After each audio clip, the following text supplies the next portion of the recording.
Tu sais, dans les périodes de soldes, tout le monde s'organise. On repère, on compare, on veille tard pour profiter des meilleures offres, etc. Dis-toi maintenant qu'il y a des nuits où les récompenses ne sont pas doublées, mais elles sont multipliées par 100, 1000, 20 000, voire plus. Des nuits où Allah ouvre les portes, où les anges appellent. Y a-t-il quelqu'un qui désire, quelqu'un qui demande? Des nuits où il ne faut surtout pas dormir. Like cette vidéo si tu veux entrer dans la nuit de Raghaib avec un cœur éveillé.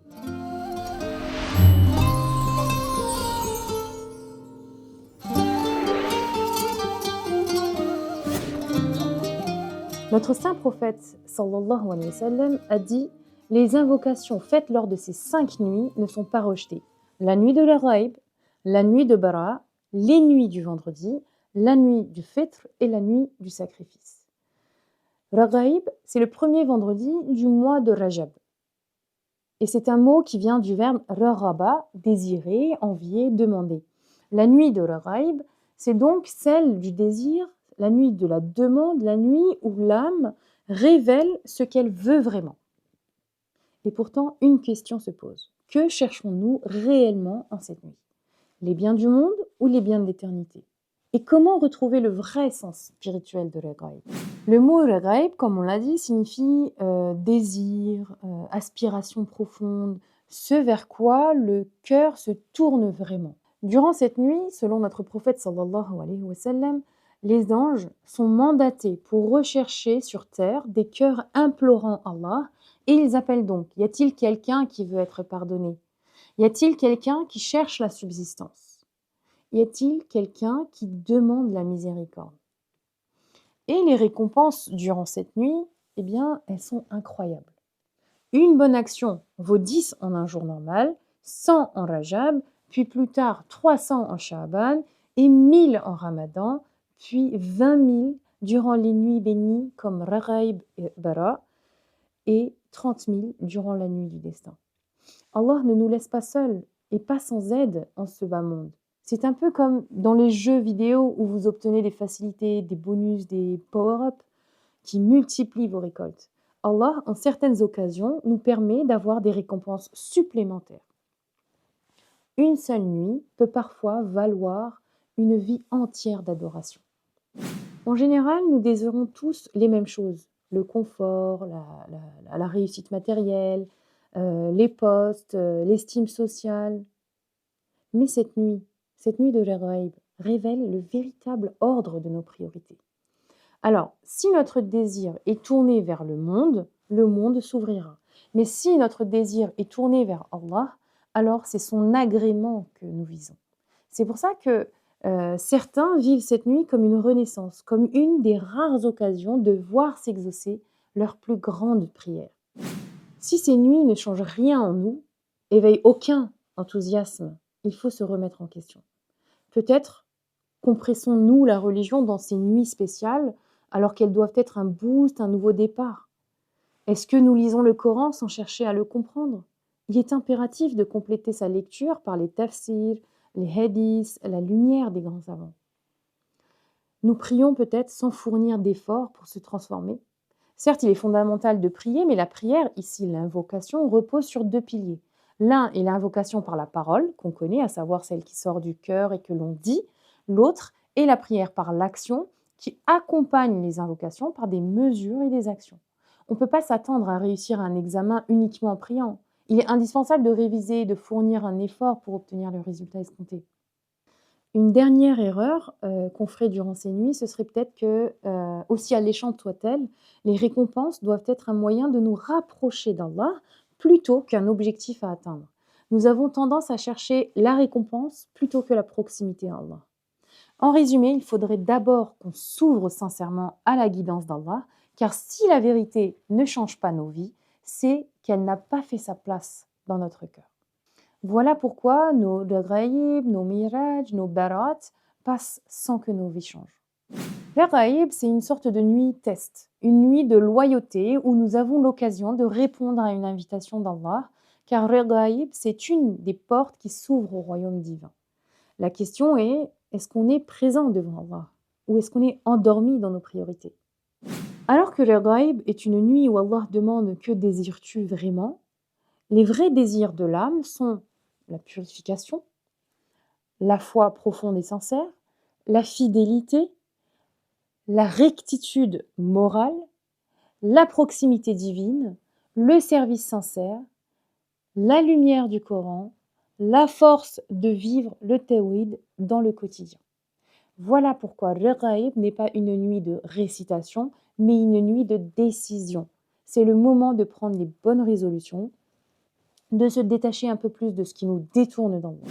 On se demandait que cherchons-nous réellement cette nuit et comment retrouver le sens spirituel de le ghaib. Eh bien, le ghaib, c'est une nuit où Allah regarde ce que nous désirons vraiment.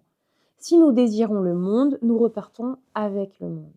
Par contre, si nous désirons l'éternité, nous repartirons avec la guidance.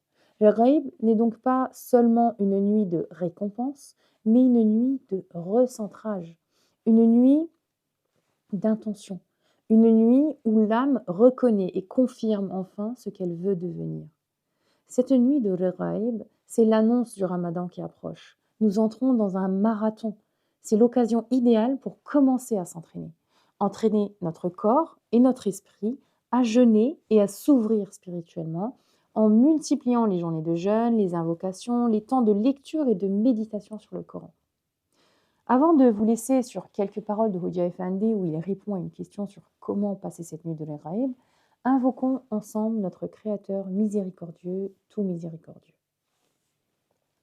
Ô Allah, Seigneur des mondes, des nuits et des jours, en cette nuit de ghaib, où encore une fois les portes du ciel s'ouvrent, nous venons à toi avec nos faiblesses, nos besoins et nos espoirs les plus secrets. Ne nous laisse pas repartir comme nous sommes venus. Ô Allah, purifie nos intentions, rends nos cœurs plus vastes que nos inquiétudes, et accorde-nous la sincérité qui transforme une nuit en une vie entière. Comme nous l'ont enseigné Ustad Bediüzzaman Said Nursi et Fethullah Gülen Houdia Effendi, remplis nos âmes du désir de te connaître, de t'aimer et de servir les autres pour ta face. Accorde-nous une foi qui ne vacille pas, une prière qui nous élève, un cœur qui pardonne et une vie dont tu seras satisfait. En cette nuit où les anges demandent « Y a-t-il quelqu'un qui désire ?» Ya Allah, nous te désirons. Oui, nous désirons toi, ton pardon, ta lumière, ta proximité, ta miséricorde infinie. Éclaire nos foyers, apaise nos cœurs, répare nos brèches, renverse nos habitudes et fais de cette nuit un tournant pour nos vies. Ô Allah, fais de le ghaib la nuit où nos priorités changent, où nos ténèbres se dissipent et où nos pas se dirigent enfin vers toi. Amin, amin, amin, ya Rabbel alemin. Rıza deniyor ama karşılığında hillet isteniyor. Eğer mahbubiyet mertebesi aranıyorsa karşısında bunun bir muhibbin bulunması icap ediyor. Seveceksin ki sevilesin. Dostluğa talip olacaksın ki dost olasın. Allah'la arandaki vade vefada sadık olacaksın ki Allah da Celle Celaluhu sana karşı vaat ettiği şeyleri yerine getirsin. Tablonun diğer yanı da o. Madalyonun.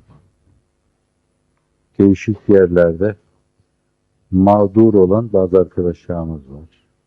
Bu kadar deseniz bile bunlar Allah bildiği için yapacağınız dualar gidip onlara ulaşabilir.